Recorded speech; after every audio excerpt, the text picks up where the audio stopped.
No Saber Direito desta semana, tudo sobre a nova lei de recuperação judicial. Neste curso, você vai aprender a lei que regula a falência do empresário e da sociedade de empresas, bem como as regras gerais para a recuperação judicial e extrajudicial. As aulas de Direito Empresarial são com o professor Felipe Denk.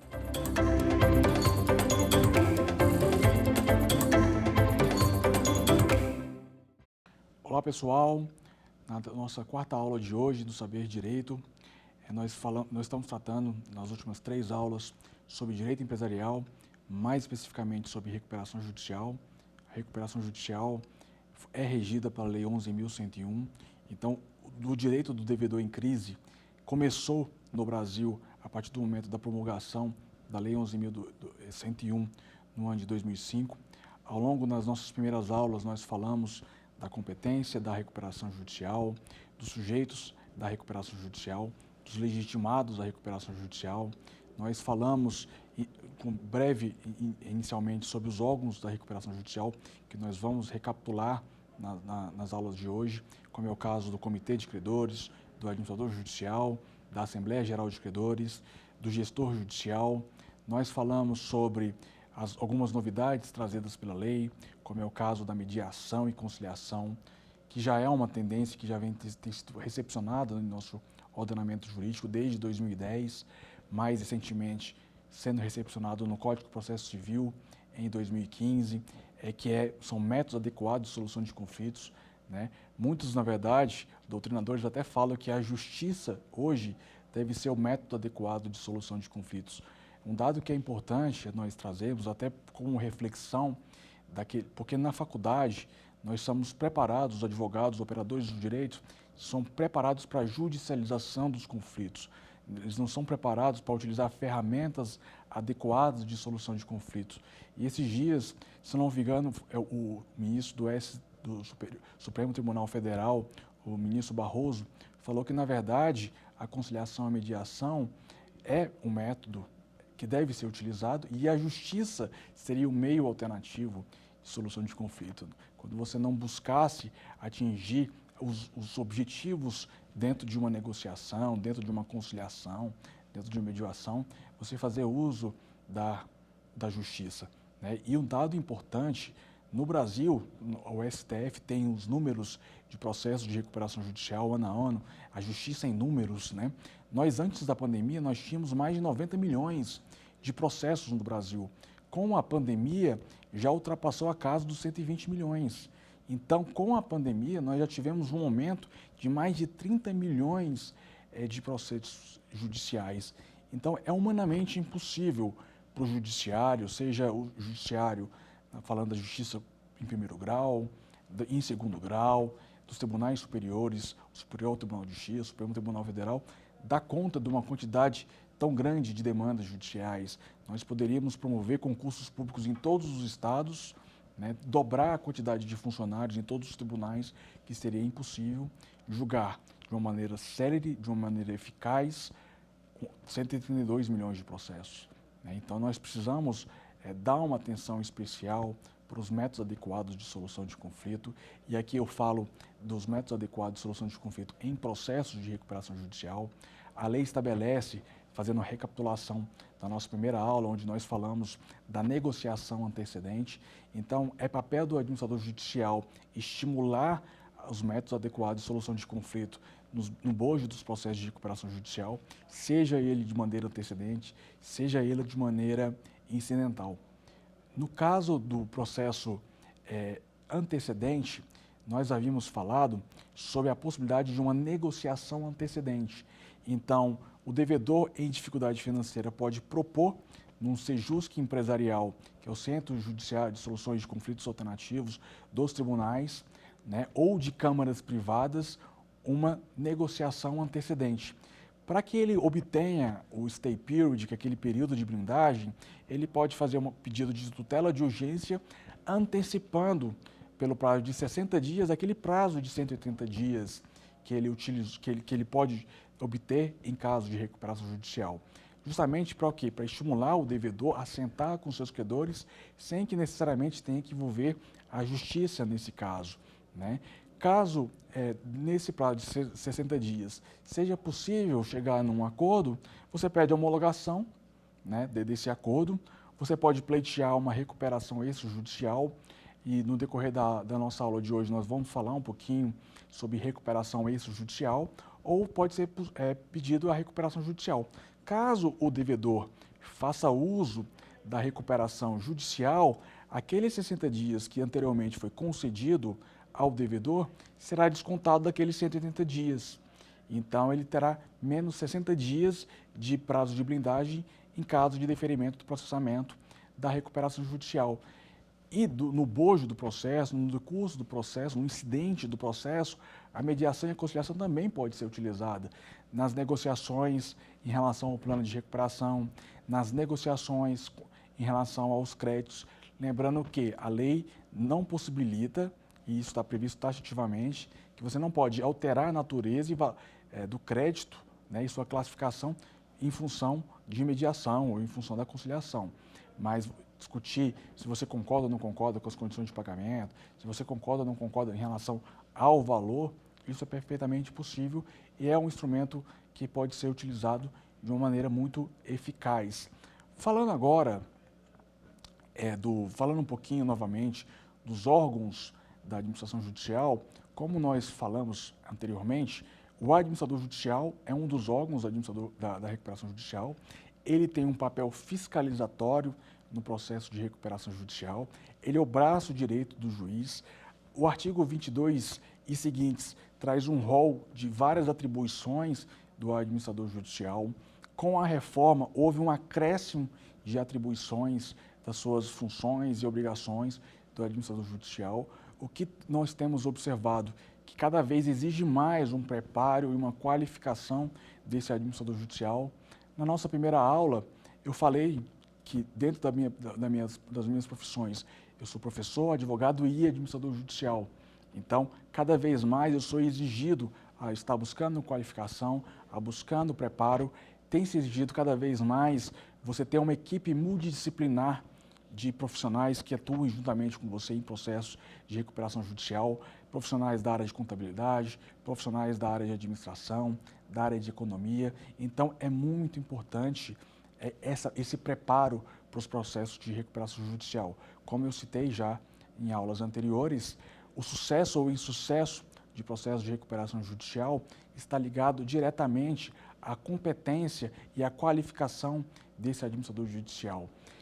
O administrador judicial, no seu artigo 21, ele estabelece que será profissional idôneo, preferencialmente advogado, economista, contador ou administrador.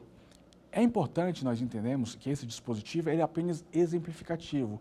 Qualquer profissional que detenha conhecimentos da lei de recuperação judicial, da lei e dos instrumentos, né, contábeis e financeiros e matemáticos que é utilizado em processo de recuperação judicial, estão capazes de ser nomeados como administrador judicial. Mas a lei prevê preferencialmente, sugere que seja preferencialmente advogado, contador, economista ou administrador judicial. O que tem acontecido, e o Tribunal, o Conselho Nacional de Justiça criou recentemente uma recomendação para evitar a nomeação de profissionais despreparados. Então, recomenda-se que esses profissionais sejam de fato qualificados. Como eu falei, o sucesso ou insucesso da recuperação judicial está ligado diretamente à competência e qualificação desse administrador judicial, que tem um papel fundamental e tem um papel central em processo de recuperação judicial. E o que nós vemos em muitos tribunais é nomeações de profissionais despreparados. O administrador judicial ele é um profissional de confiança no magistrado, mas muitas vezes os juízes confundem confiança com amizade. A confiança se adquire com o trabalho. Então, alguns magistrados muitas vezes nomeiam o administrador judicial num processo de menor complexidade, numa falência de menor complexidade, e surgindo uma possibilidade de um processo mais complexo, um processo mais robusto, onde ele pode receber uma remuneração maior, ele é nomeado naquele processo. Mas, como eu falei antes, muitos juízes se confundem confiança com amizade. Então, há necessidade de separação para aquele que nos assiste, em que o administrador judicial é um profissional de confiança do magistrado, mas não necessariamente amigo. O administrador judicial, no desempenho de suas funções e atribuições, ele elabora relatórios, emite pareceres em habilitações e incidentes como impugnações de crédito. Ele é o responsável pela verificação do crédito, elaboração da segunda relação de credores. Ele é o responsável por presidir a Assembleia Geral de Credores. Ele é o responsável por estar elaborando o relatório mensal de atividades, que, como falado na segunda aula, é um documento muito importante para que os credores acompanhem a viabilidade econômica da empresa no decorrer do processo. Como nós falamos, quando o devedor pede a recuperação judicial, o magistrado não verifica, não faz uma análise econômica, nem o administrador judicial, dos documentos que foram ali apresentados, mas cabe ao credor, no curso do processo, analisar os relatórios mensais de atividades apresentados pelo administrador judicial para verificar a capacidade econômica daquela empresa de se recuperar. Porque, caso contrário, o credor pode estar aprovando um plano de uma empresa inviável. Como nós vimos na nossa primeira aula, o objetivo da recuperação judicial, o objetivo geral da recuperação judicial é auxiliar na superação da crise econômica da empresa. A lei não fala em empresa viável, mas isso é implícito, né, que todo o processo de recuperação judicial tem que ser inviável. Empresa inviável, o instrumento cabível é a falência. Então, dentro das atribuições do administrador judicial está também a elaboração do relatório, a prestação de informações aos credores, aos interessados, a resposta de ofício. Então, essa agora é uma nova disposição trazida na lei, que é competência do administrador judicial responder os ofícios em 15 dias, independente de intimação, para dar uma maior celeridade aos processos de recuperação judicial. É atribuição do administrador judicial manter um site eletrônico onde ele vai disponibilizar os principais documentos do processo de recuperação judicial, vai disponibilizar modelos de peças que facilitem o credor a propor ou seu advogado a entrar com pedido de habilitação ou divergência seja administrativa ou judicial, apresentar impugnação de crédito, objeção ao plano de recuperação judicial apresentado, e também é papel do administrador judicial disponibilizar um endereço eletrônico para facilitar a comunicação entre o administrador judicial e o credor. É importante destacar que o administrador judicial ele não representa a empresa devedora e não representa os credores, né? No caso do administrador judicial, e o Dr. Daniel Cânio Costa fala do dualismo pendular. O que seria esse dualismo pendular? É que o administrador judicial ele não está defendendo, nem a empresa não está defendendo, né? No caso, a justiça não estaria defendendo nem a empresa e nem os credores, mas sim o interesse da preservação da atividade empresarial, da sua função social. O administrador judicial, ele recebe, a remuneração é paga pela empresa devedora, diferentemente na falência, que é de acordo com os ativos da empresa. Então, ele faz a arrecadação de todo o ativo e, em cima daquele ativo, é fixada uma remuneração que não pode ultrapassar os 5% do seu ativo. No caso da recuperação judicial, é até 5% do valor do passivo. Esse pagamento, geralmente, é feito de maneira parcelada. Alguns magistrados, de maneira muito equivocada, fixam 60% para ser pago no início, podendo ser parcelado esse valor, e 40% no encerramento da recuperação judicial. É equivocado porque o dispositivo que fala do pagamento ser feito em 60% no início e 40% após a prestação de conta é na falência. Não existe prestação de conta em processo de recuperação judicial. Um dado que é importante nós trazemos em relação ao administrador judicial, e muitas pessoas se equivocam, é que o administrador judicial não é representante da empresa, não é o empresário. Muitos credores me ligam perguntando quando que eu vou fazer o pagamento, que tal situação eu não cumpri, e o administrador judicial não tem esse papel de representar a empresa. Não é o administrador que executa o plano, o administrador judicial fiscaliza o plano, mas quem executa e quem paga os credores é a empresa devedora, é o devedor, o empresário devedor, e não o administrador judicial. Então, ele tem um papel de suma relevância dentro do processo de recuperação judicial. Temos o Comitê de Credores, que eu já falei sobre o papel fiscalizatório do Comitê de Credores. Infelizmente, o Comitê de Credores é muito pouco utilizado em processos de recuperação judicial. Eu falei na aula anterior que o Fábio Ulloa Coelho, que é um jurista respeitado dentro da área do direito empresarial, mais especificamente também a recuperação de empresas, insolvência empresarial, que ele recomenda que seja constituído o Comitê de Credores em processos de maior envergadura. E o que nós temos visto na prática é que em raríssimos casos há uma constituição do Comitê Geral de Credores. Então, um órgão que poderia auxiliar na fiscalização tanto do cumprimento das funções do administrador judicial quanto do cumprimento das obrigações por parte do devedor, infelizmente não é utilizado.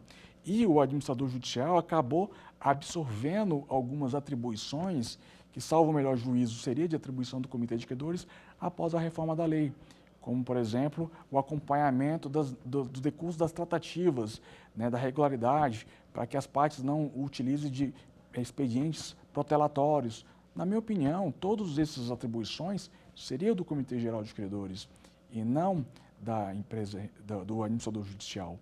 Então, eu acho que seria mais importante criar mecanismo de estimular a criação e a utilização desse órgão da recuperação judicial do que simplesmente transferir algumas responsabilidades para o administrador judicial.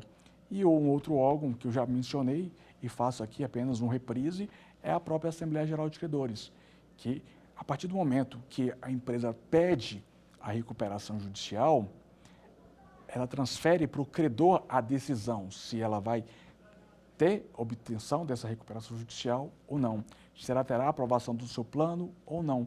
Por quê? Há necessidade de haver uma distribuição dos prejuízos, né, dos ônus dentro de um processo, né? A partir do momento que a empresa entra em recuperação judicial, ela está admitindo que ela está em dificuldade financeira e vai precisar renegociar. A grande maioria dos planos de recuperação judicial, como a gente já comentou, ela prevê carência, então carências muitas vezes que ultrapassam 10 anos. Eu já vi planos de recuperação judicial prever carências de mais de 20 anos, prevê o parcelamento a perder de vista, parcelamentos de 180, 240 meses, né? Deságios muito grandes, descontos muito grandes, que a gente chama de haircut, também antes do início da lei, quando os primeiros processos de recuperação judicial foram ajuizados, nós chegamos a ver deságios de 90% do crédito, 80% do crédito. Agora, com o conhecimento maior dos credores, das partes que atuam em torno de um processo de recuperação judicial, esses haircuts, esses descontos têm reduzido. Mas antes nós falávamos de 90%. Então, para haver uma distribuição do ônus, né, e trazer um equilíbrio para isso, transferiu para o credor, a partir do momento que o devedor pede recuperação judicial, os rumos da empresa é definido pelos credores, através da Assembleia Geral de Credores. Em muitos casos, a Assembleia Geral de Credores é a única oportunidade em que os credores têm de conhecer seus demais companheiros, os demais credores de sua classe, os credores das demais classes, e sentar para conversar sobre os rumos da empresa, sobre a viabilidade da empresa, sobre a viabilidade do plano, sobre eventual ilegalidade prevista no plano. Então, é um órgão de suma importância na recuperação judicial.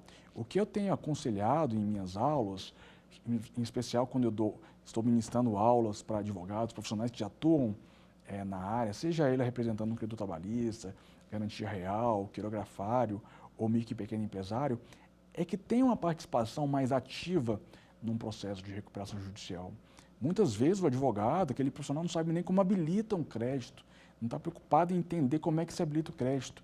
E muitas vezes a alegação que eles utilizam é: eu sou especialista em direito do trabalho, eu sou especialista em direito tributário, não sou especialista em recuperação judicial, não sou especialista em direito empresarial.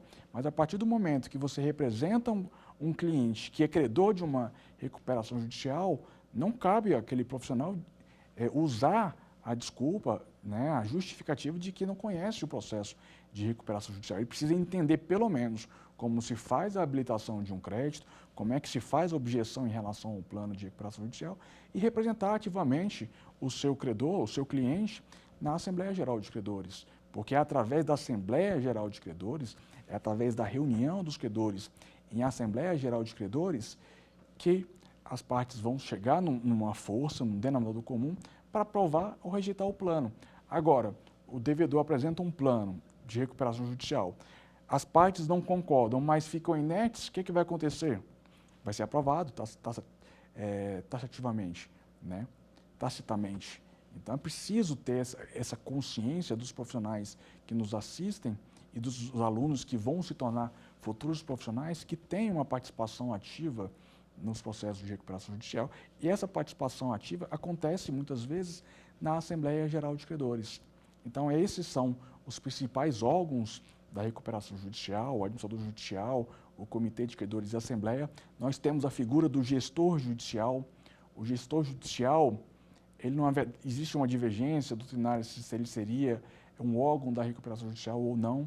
Mas, na verdade, o gestor judicial ele vai substituir o devedor, o empresário, os sócios do administrador da empresa, quando ele é afastado de suas atividades. Como nós falamos ao longo das nossas últimas aulas, em regra, a condução dos negócios continua na mão do próprio empresário, mas em caso de afastamento do devedor, seja por desvio de dinheiro, dilapidação de patrimônio, seja por omissão de informações ou de descumprimento de dispositivos previstos na lei, ele é substituído por esse gestor judicial. Falando agora que nós trouxemos todas essas considerações iniciais sobre os órgãos da recuperação judicial, eu acho que é importante nós falarmos e trazermos um parênteses para falar sobre a recuperação extrajudicial. O objeto da nossa aula de hoje é a recuperação judicial, mas é importante, dentro dessa sistemática de mudança cultural, de judicialização de conflitos, de judicialização das soluções, em falarmos também da recuperação extrajudicial. A recuperação extrajudicial está também prevista na Lei 11.101. A Lei 11.101, ela regula a recuperação de empresas, que é a judicial e a extrajudicial. No caso da judicial, ela pode ser ordinária ou pelo plano especial, e regulamenta a falência, que pode ser objeto de uma nossa próxima aula. Mas a recuperação extrajudicial, ela é um mecanismo de renegociação entre devedor e credor. Muitas vezes as pessoas pensam, mas por que nós não temos tantas notícias de recuperação judicial? E a resposta é muito simples. A recuperação judicial, como é um acordo privado entre devedor e credores, na grande maioria das vezes, não gera repercussão na mídia. O ano passado, nós tivemos 2 grandes casos de recuperação extrajudicial que chamou a atenção. O primeiro deles foi o Clube de Futebol Figueirense. O Clube Figueirense, antes de pedir recuperação judicial, tentou a recuperação extrajudicial. Como na época o juiz do caso entendeu que ele não poderia fazer uso da recuperação judicial, ele não estava enquadrado nas possibilidades previstas no artigo 2º, indeferiu a recuperação judicial. Então, ele pediu a recuperação judicial. Então, depois de tentar primeiramente a recuperação extrajudicial. Nós tivemos também a recuperação extrajudicial da Restock. A Restock é um grupo que ela é dona de marcas como Dudalina, entre outras. Por que chamou a atenção esse caso especificamente da recuperação extrajudicial da Dudalina? Em função do grande valor. Nós estávamos falando de uma recuperação na casa de 1,5 bilhão de dívidas, né, que foram protocoladas, que foram renegociadas através de um processo de recuperação extrajudicial.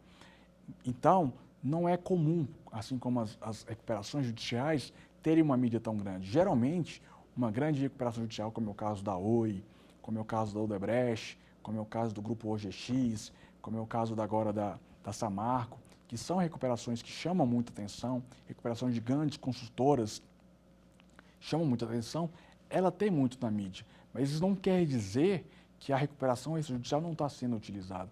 E, pelo contrário, com esse período de crise econômica e financeira que nós estamos vivendo, há uma expectativa de aumento de pedidos de recuperação, né? E os profissionais da área de reestruturação empresarial têm incentivado cada vez mais a recuperação extrajudicial. E o que seria essa recuperação extrajudicial na nossa Lei 11.101? A recuperação extrajudicial é um acordo privado entre devedor e credor, onde se é apresentado um plano de recuperação extrajudicial, onde vai estabelecer quais vão ser os meios de recuperação utilizados naquela recuperação extrajudicial. Num primeiro momento, não é necessária a intervenção do judiciário, por isso que ela se chama recuperação extrajudicial. A reforma da lei, trazida através da Lei 14.112, melhorou muito a recuperação judicial na medida que reduziu o quórum de aprovação. Então, antes você tinha que ter aprovação de 2/3 dos créditos, em torno de mais ou menos 66%, para obtenção da aprovação do plano de recuperação judicial. Agora você precisa de apenas 50%. E também houve a redução do quórum para você pedir a homologação judicial. Para quem nos assiste, às vezes fica até um pouco confuso em falar assim, mas se é recuperação extrajudicial, mas por que você vai pedir a homologação judicial? Todos nós sabemos que, infelizmente, principalmente no Brasil, é uma questão cultural que as partes muitas vezes só cumprem aquilo que foi formalizado ou foi acordado perante a justiça. Então, há duas possibilidades. Há uma faculdade daquele credor que teve aprovação de mais de 50% pedir a homologação judicial, mas é uma faculdade, ou ele pode pedir a homologação judicial quando ele não tem o quórum ainda de adesão, de 50%. Então, se ele tiver 1/3 dos credores já aderindo àquele plano de recuperação judicial, ele pode propor na justiça o pedido de recuperação extrajudicial e aí ele terá um prazo de 90 dias para conseguir os outros, o restante do percentual para atingir o quórum de 50% e aí ele obtém a recuperação extrajudicial. Uma outra novidade trazida com a reforma da lei, no que se diz respeito à recuperação extrajudicial, é a possibilidade de inserir os créditos trabalhistas. Para a gente entender um pouquinho sobre os créditos que são sujeitos ou não à recuperação extrajudicial, eles são os mesmos critérios da recuperação judicial, como nós já falamos anteriormente. No caso da recuperação extrajudicial, o que trouxe de novidade é que antes não era sujeito à recuperação extrajudicial o credor trabalhista. Então, o credor trabalhista ficava de fora em relação ao extraconcursal. Agora é possível inserir o credor trabalhista na recuperação judicial, desde que haja uma negociação de acordo com o sindicato daquela categoria daqueles trabalhadores. Então, a empresa entra em contato com o sindicato, informando que há essa possibilidade de se pleitear uma renegociação extrajudicial, essa recuperação extrajudicial. Sendo aprovada pelo sindicato, ele pode inserir esses créditos em renegociação extrajudicial. Então, é um importante instrumento que foi modificado com mais um instrumento para se evitar a recuperação judicial. É importante destacar, numa aula de recuperação judicial, que a recuperação judicial ele é um dos mecanismos de reestruturação empresarial.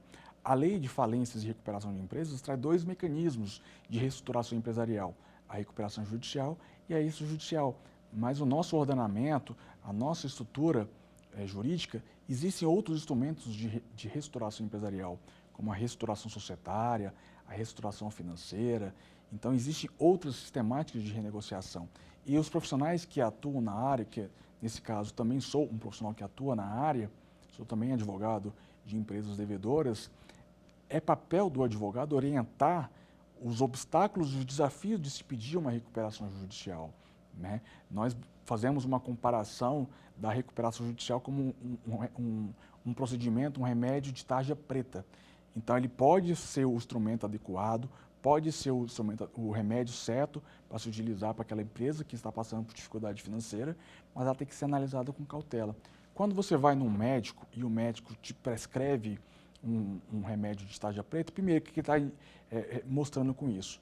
Que somente ele, um profissional devidamente habilitado, pode recomendar o remédio de tarja preta. Segundo, somente com aquele receituário você vai conseguir ir na farmácia e comprar aquele remédio. Então, a recuperação judicial tem que ser comparada a um remédio de tarja preta. Ele pode ser o remédio certo para superar aquela doença da sua empresa, que é aquela crise econômica, fazendo um comparativo com a saúde, aquela crise econômica e financeira, mas tem que ser recomendável por profissionais devidamente habilitados. Como nós falamos já em aulas anteriores, a recuperação judicial ela é um processo multidisciplinar. Quando o devedor procura um advogado para se pedir uma recuperação judicial, ele vai fazer uma análise, primeiramente, econômica e financeira, é o que a gente chama de diagnóstico. Esse diagnóstico, geralmente, em regra, é feito por um parceiro do advogado, um parceiro financeiro que tem um conhecimento de administração, economia e um conhecimento contábil. Através desse diagnóstico, ele vai demonstrar se é viável ou não pedir a recuperação judicial ou extrajudicial, e com base nesse diagnóstico você já organiza toda a documentação para se propor a recuperação judicial de acordo com o artigo 51. Já no caso da recuperação extrajudicial, a recuperação judicial seria aquele remédio de tarja vermelha, né, que é o remédio que, se o devedor quiser negociar diretamente com os seus credores, pode, mas é recomendável que tenha um auxílio de um profissional, de profissionais devidamente especializados na área, para que ele possa fazer uso da recuperação extrajudicial. Mas é um remédio de tarja vermelha, que se ele for na farmácia ele consegue comprar. Então, se ele for, né, diretamente com o credor ou a depender do profissional, ele consegue propor a recuperação judicial. E já os outros mecanismos de restauração, seja ele restauração societária, restauração financeira, a renegociação direta, por exemplo, ela pode ser feita pelo próprio devedor, né? Então, muitas vezes nós recomendamos, ao longo dos últimos meses, principalmente com o agravamento da crise econômica causada pela pandemia, que o credor procure os seus bancos, procure o seu locador, para que faça renegociação do contrato de locação, renegocie contratos de financiamento, obtenha uma suspensão dos seus contratos, uma maneira de renegociar essa dívida de maneira direta. Isso ele pode fazer sem o auxílio de um profissional. Se ele estiver acompanhado de um profissional, ótimo, mas é importante que o empresário saiba e o devedor saiba que ele tem diversos instrumentos jurídicos que possam pode auxiliar ele nessa restauração empresarial. Mas é importante ele saber que, para fazer uso de alguns instrumentos, é importante, é recomendável, de fato, o uso de profissionais devidamente habilitados em relação a isso. E a recuperação judicial é uma delas. E falando ainda, e agora para nós encerrarmos a parte de recuperação extrajudicial, a recuperação judicial também ela é conhecida como recuperação branca, porque é aquela recuperação que ela é menos onerosa, é uma recuperação menos complexa, é uma recuperação que ela possibilita que uma maior quantidade de agentes possam fazer uso desse instrumento de recuperação judicial. Diferentemente da recuperação judicial, que muitas vezes ela acaba se limitando. Eu falei para vocês que a micro e pequena empresa, apesar de hoje ter 98% das empresas, né, no país, poucas delas fazem uso ao procedimento de recuperação judicial, né, porque o processo é complexo, porque o processo é moroso, porque o processo envolve uma complexidade de muitas informações que muitas vezes aquele micro e pequeno empresário não tem. Mas através da recuperação extrajudicial, o microempresário pode fazer, né? E como eu falei em aulas anteriores, a recuperação extrajudicial do micro e pequeno empresário, a recuperação judicial do micro e pequeno empresário precisa ser melhorada, né? Nós temos o plano especial. No plano especial há uma previsão de alguns benefícios para o micro e pequeno empresário, mas elas são pouco utilizadas, né? Porque o que tem se mostrado ao longo dos últimos 15 anos, desde que entrou em vigor a nossa Lei 11.101, é que ela se mostrou ineficaz. Então, é por conta disso que está em tramitação no Congresso Nacional o PLP, que é o Projeto de Lei Complementar 33/2020, que cria um procedimento, inclusive uma renegociação extrajudicial, né, especial, que é uma renegociação onde o devedor apresenta uma proposta e protocola essa proposta diretamente na junta comercial. Trazendo agora algumas considerações ainda a respeito da recuperação judicial, após o deferimento do processamento da recuperação judicial, a apresentação do plano de recuperação judicial e a aprovação do plano, existem dois caminhos. A aprovação, a empresa entra em recuperação judicial, então há essa concessão da recuperação judicial, e tem o outro caminho, que é a convolução em falência, né? Caso haja convolução em falência, já entra em um outro procedimento que não é o específico para a nossa aula. O que nós podemos antecipar e o que nós podemos trazer para a nossa aula, para quem nos assistem, é que Assim como nas funções do administrador judicial existem disposições comuns, atribuições comuns na falência e recuperação judicial, ou somente da recuperação judicial, ou somente na falência, quando você faz a leitura da 11.101, os primeiros dispositivos da lei, ela é referente a disposições comuns, e aí você vai observar que tanto a fase de verificação de crédito na recuperação judicial quanto na falência ela é semelhante. A única diferença é que uma é contada da sentença, do edital que informa o deferimento da recuperação judicial, enquanto na falência é do edital que decreta a falência, mas os prazos de habilitação administrativa, de habilitação retardatária são iguais. Existe na nossa legislação uma parte específica para a recuperação judicial, então são dispositivos da recuperação judicial, e existem dispositivos que cabem única e exclusivamente ao processo falimentar. A recuperação judicial busca-se recuperar a empresa inviável, a falência busca-se retirar do mercado a empresa inviável, realocando rapidamente esses ativos no mercado, de modo a possibilitar a reutilização e a utilização da função social daqueles bens no mercado e abrir espaço para que uma outra empresa retorne ao mercado. Então, para vocês que nos assistem, para os estudantes de direito, para os profissionais, muitas pessoas acreditam que a empresa que está em recuperação e falência como se fossem sinônimos. E sinônimos não são. E por que não são sinônimos? A recuperação judicial, muitas vezes as pessoas comuns falam que a empresa que está em recuperação judicial está quebrada. E o termo quebrado, na verdade, seria correto utilizar no caso da falência. A empresa em recuperação judicial ela está quase quebrada.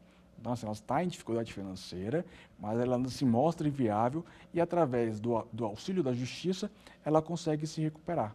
A falência é uma empresa que já está quebrada, ela já não está mais viável, então nós precisamos criar procedimentos que ela encerre o mais rápido as suas atividades, venda-se o mais rápido os seus bens, pague-se a maior quantidade de credores possíveis dentro do procedimento e faça o encerramento desse procedimento falimentar. Uma outra importância, acho que é uma outra distinção que é importante fazer entre a falência e a recuperação judicial, que a falência, a recuperação judicial, ele é um procedimento que tem obrigações para que os credores e devedores sentem-se para se organizar, para que faça o pagamento e consiga restabelecer. No caso da falência, o devedor, o administrador, ele é afastado do procedimento, é afastado. Quem assume a administração da massa é o administrador judicial, que vai fazer a administração da massa. Então, ele vai fazer a arrecadação dos bens da falida, vai proceder à venda, conforme é previsto na Lei 11.101, e vai proceder à maior quantidade de pagamentos possíveis. Lembrando sempre, recuperação judicial para a empresa viável e a falência para empresas inviáveis. Eu gostaria de trazer agora algumas considerações ainda antes de nós passarmos para o nosso quiz, que é em relação à cessão de crédito. Como é que funciona a cessão de crédito em processo de recuperação judicial? Dentro do processo de recuperação judicial é permitido um credor ceder o crédito para o outro. Então, um terceiro interessado compra aquele crédito e passa a ser o credor da empresa de dificuldade financeira. O que acontecia muitas vezes é que na cessão de crédito ela era comunicada muito em cima do procedimento da Assembleia Geral de Credores. Então, é permitido a cessão de crédito, mas tem que ser informado imediatamente no processo de recuperação judicial, justamente para que tenha tempo hábil para se identificar, em especial para a Assembleia Geral de Credores, qual que é o devedor, qual que é o credor que vai representar, né, que tem o titular daquele crédito, para que ele possa comparecer ou ser representado na Assembleia Geral de Credores. Uma outra alteração que não é exatamente dentro da falência, da recuperação judicial, mas sim na falência, que diz respeito à cessão de crédito, é que a cessão de crédito não altera a natureza, a classificação daquele crédito. E isso é importante e foi criado como um mecanismo para estimular e aumentar as chances de um credor trabalhista, em especial, a receber. Ou seja, eu tenho um crédito de 50 mil, vamos citar um exemplo de um crédito de 50 mil trabalhista. Eu faço a cessão desse crédito para um terceiro. E esse terceiro, ele vai ser credor da empresa ainda como credor trabalhista em caso de convolução e falência. Antigamente, se eu fizesse a cessão de um crédito trabalhista para um outro credor, esse crédito tinha uma alteração de classificação. Ele passava a ser classificado como crédito quirografário. E nós sabemos, né, não é o objetivo da nossa aula, mas dentro do processo falimentar, o crédito quirografário é um dos últimos a receber em caso de convolução e falência. No caso da recuperação judicial, um outro ponto que chama a atenção também da reforma é a questão do voto de abuso. Na nossa segunda aula, nós falamos do Instituto do Crown Down. Crown Down é a possibilidade do juiz conceder a recuperação judicial, mesmo com a rejeição da recuperação judicial por parte dos credores e Assembleia Geral de Credores, desde que ele preencha cumulativamente os requisitos previstos no artigo 58. O voto abusivo era o voto da minoria. O que acontecia em muitos casos? Na grande maioria das vezes, um grande credor, uma grande instituição financeira, ela votava contra o plano de recuperação judicial. E aí o plano a recuperação era convolada em falência única e exclusivamente por voto de um só credor. Então, o devedor pedia anulação do voto, através do voto abusivo, alegando que por conta do voto contrário daquele credor foi convolado em falência, sendo que a grande maioria dos credores eram favoráveis à aprovação do plano, mas em decorrência disso ele conseguia ou através do Crown Down ou através do quórum ordinário de obtenção da aprovação do plano de recuperação judicial. O que mudou agora com a reforma? O voto abusivo só vai poder ser caracterizado caso haja um exercício, uma vantagem ilícita. Então, se tivesse sido cometida alguma vantagem ilícita em relação à votação, é que somente poderá ser anulado. Não vai poder mais haver aquela alegação de que só ele que não concordou e os demais concordaram e foi por conta disso que houve a convolução de falências. Dentro do processo de recuperação judicial, um dos meios que é utilizado para a reestruturação da empresa é a própria venda de ativos da empresa em recuperação judicial. Às vezes a empresa não consegue um financiador, mas através da venda de algum imóvel, da venda de alguns móveis, ela consegue se capitalizar para assumir os pagamentos, seja ela do curto, médio e longo prazo, conforme previsto no plano de recuperação judicial. E estabeleceu agora, de uma maneira muito clara, que qualquer alienação feita em processo de recuperação judicial, ela não há a sucessão do arrematante. Então, isso traz uma segurança para aquele que está comprando um bem de uma empresa que está em recuperação judicial, de uma empresa que está passando por um processo falimentar. Então, a empresa vende aquele bem e, através da venda daqueles bens, cria-se um fluxo de caixa para pagamento e o adquirente não assume nenhuma obrigação. Um ponto importante da reforma foi discussão do veto presidencial e acabou depois sendo derrubado, é a incidência de imposto na diferença, né, desse ganho de capital com a venda do bem ou com o deságio. Incidia esse imposto de renda com a venda, né, desse bem ou com o ganho de capital. Era caracterizado como ganho de capital aquele ganho que se teve em relação ao deságio. Então, com a reforma agora, não há mais a incidência do imposto, que é uma alternativa muito boa para os credores que estão passando em recuperação judicial. Um ponto que merecia ter sido derrubado e infelizmente não foi, a derrubada dos vetos presidenciais, foi a extensão dos efeitos da recuperação judicial no prazo de deliberação para os responsáveis solidários e subsidiários em relação ao crédito trabalhista. Acabou sendo mantido conforme a lei originária, então não estende ao responsável solidário e subsidiário as responsabilidades, né, por parte da recuperação judicial. Ou seja, você pode pedir o prosseguimento da recuperação judicial quando o responsável solidário, subsidiário, a execução trabalhista, mesmo que a empresa esteja em recuperação judicial. Nós vimos muito no mercado empresas, em especial, que têm uma grande quantidade de credores trabalhistas, geralmente prestadores de serviços, de limpeza, de segurança, que quando ela entra em recuperação judicial, o bem dela é o próprio funcionário, é aquele prestador de serviço. E a partir do momento que você não consegue estender os efeitos da recuperação judicial daquele período para o responsável solidário e subsidiário, você praticamente inviabiliza o procedimento de recuperação judicial.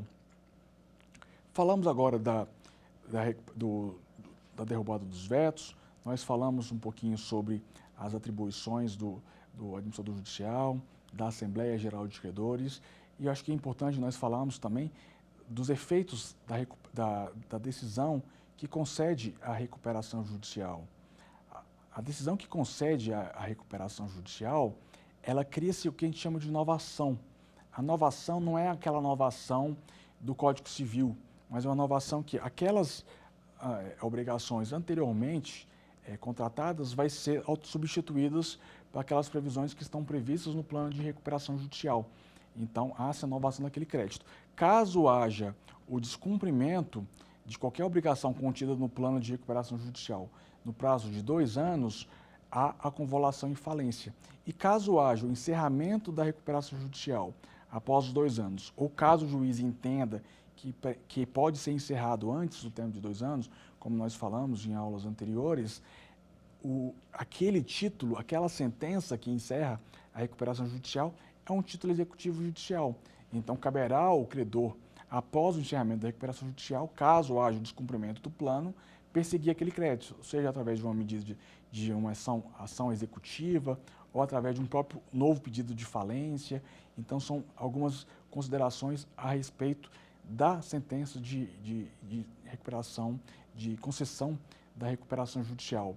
Um ponto que a gente não trouxe ainda nas nossas aulas de hoje, talvez seja importante nós trazermos também algumas considerações a respeito disso, é que criou-se agora, dentro do procedimento de recuperação judicial, a possibilidade de você ter um ambiente de negociação, que o credor pode fazer uma negociação, né, de uma maneira muito mais tranquila com essa prorrogação desse período de suspensão com base no stay period, né? A lei de recuperação judicial ela é importante na medida que todos nós sabemos a importância das empresas para o cenário econômico de um país, né? Então, você criar mecanismos de reestruturação empresarial, ela é muito importante para uma empresa que está passando por dificuldade financeira e precisa pedir recuperação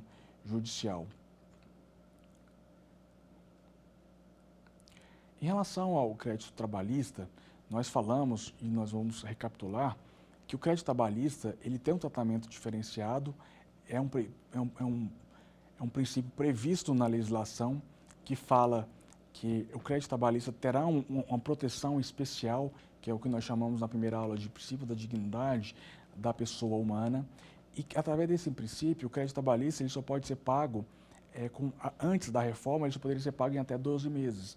Então, o plano de recuperação judicial só poderia prever que o pagamento seria pago em até 12 meses, ou após 12 meses, diferente dos créditos quirografários, diferentemente dos créditos com garantia real, que pode prever prazos ainda maiores.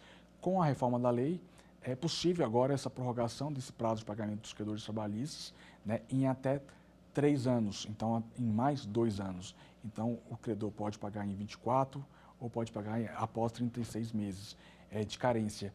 O que não vai poder fazer é que, caso ele aumente o prazo para pagamento, ele tem que cumprir o pagamento do crédito em sua integralidade, então não pode ter desconto.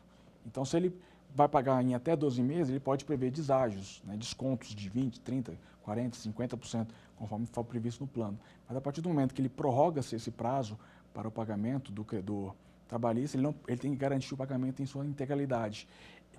Tem que ser aprovado pela Assembleia Geral de Credores, né, no caso da classe trabalhista, e, por fim, tem que ter garantias que garantam o pagamento da integralidade. Então, foi importante essa reforma, no que tange a esse aspecto, que criou-se uma maior possibilidade de renegociação do crédito trabalhista no bojo de um processo de recuperação judicial. Então, essas foram algumas considerações complementares que nós trazemos hoje nessa 4ª aula, e nós vamos passar para o nosso quiz. Sobre o administrador judicial, marque a alternativa incorreta. Letra A, deverá ser preferencialmente advogado, contador, administrador e economista. B, deverá ser profissional idôneo, amigo do juiz. Letra C, caberá ao devedor o pagamento de sua remuneração. E letra D, na recuperação judicial, o administrador judicial tem um papel fiscalizatório. Como nós falamos ao longo das nossas aulas, o administrador judicial tem um papel fundamental dentro de um processo de recuperação judicial. Ele tem um papel fiscalizatório. De acordo com os seus artigos 21, ele é um profissional, deve ser um profissional idôneo, né, preferencialmente advogado, economista, contador ou administrador judicial.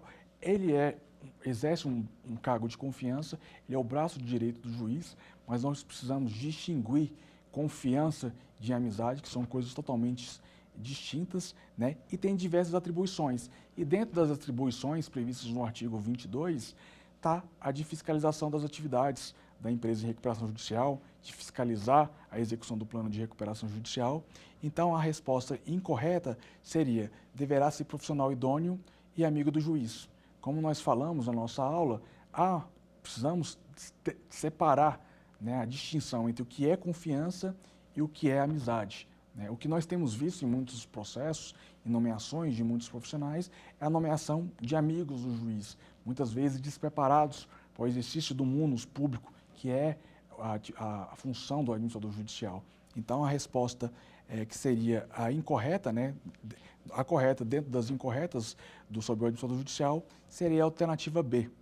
Agora, vamos para a nossa segunda pergunta do nosso quiz, da nossa quarta aula. Sobre a Assembleia Geral de Credores, marque a opção correta. A. É sua atribuição deliberar sobre o plano de recuperação judicial. B. Não é sua atribuição deliberar sobre constituição do Comitê de Credores. Letra C. Deve deliberar sobre a alienação do ativo circulante.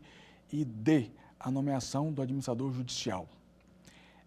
Dentro das atribuições da Assembleia Geral de Credores, nós temos a deliberação acerca da rejeição, aprovação ou modificação do plano de recuperação judicial. As previsões previstas na Assembleia Geral de Credores, vocês podem visualizar nos seus artigos 53 da Lei 11.101. É papel da Assembleia Geral de Credores decidir sobre a constituição do Comitê de Credores. Então, a opção correta seria a questão A. É sua atribuição deliberar sobre o plano de recuperação judicial. A letra B está incorreta porque é sua atribuição deliberar sobre a constituição do Comitê de Credores, né? Aqui a alternativa fala que não é sua atribuição.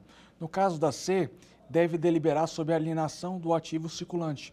Houve uma modificação da legislação que antes era atribuição da Assembleia Geral de Credores deliberar sobre a alienação de ativo não circulante da recuperação judicial, quando não estava prevista no plano de recuperação judicial. Então, na verdade, não é responsabilidade da Assembleia Geral de Credores sobre o ativo circulante. Na verdade, quem decide sobre a venda do ativo circulante é a própria empresa, né? E, por fim, a nomeação do administrador judicial. Como nós falamos anteriormente, a nomeação do administrador judicial é de competência do administrador judicial. Agora nós vamos para a terceira e última pergunta da nossa quarta aula de hoje. Sobre o Comitê de Credores, marque a opção incorreta. A. Deve fiscalizar as atividades e examinar as contas do administrador judicial. B. Deve requerer ao juiz a convocação da Assembleia Geral de Credores. Letra C. Deve zelar pelo bom andamento do processo e pelo cumprimento da lei. E letra D. No afastamento do empresário, deve conduzir as atividades da empresa. Fazendo uma pequena elucidação dessas alternativas, primeiro, nós falamos que, de fato, é um dever do Comitê de Credores, né, a fiscalização de atividades e examinação das contas do administrador judicial. Ele deve requerer ao juiz a convocação de Assembleia de Credores, quando for o caso. Ele deve zelar pelo bom andamento do processo e pelo cumprimento de recuperação judicial. E no caso do afastamento do devedor, do empresário, das suas atividades, ele é substituído pelo gestor judicial e não pelo Comitê Geral de Credores. Então, você já sabe a resposta. A resposta correta, né, seria a opção D. No afastamento do empresário, deve-se conduzir as atividades da empresa. Como nós falamos na nossa aula, no caso de afastamento do empresário, o gestor judicial assume essa responsabilidade. Então, nós podemos observar nessa aula de hoje, aqui nós trazemos um pouquinho mais de informações sobre o procedimento da recuperação judicial, fizemos a recapitulação dos órgãos da recuperação judicial, o administrador judicial, o comitê de credores, a Assembleia Geral de Credores. Nós falamos sobre algumas modificações trazidas, outras modificações trazidas para o nosso ordenamento jurídico, com a Lei 14.112. Então, aguardo vocês para a nossa última aula de uma série de 5 aulas sobre recuperação judicial. Obrigado. Quer dar alguma sugestão de tema para os cursos do Saber Direito? Então, mande um e-mail para a gente, saberdireito@stf.jus.br, ou entre em contato pelo WhatsApp. O número é esse que aparece na sua tela. Você também pode estudar pela internet. Acesse nosso site tvjustiça.jus.br, ou pode ainda rever as aulas no canal do YouTube TV Justiça Oficial.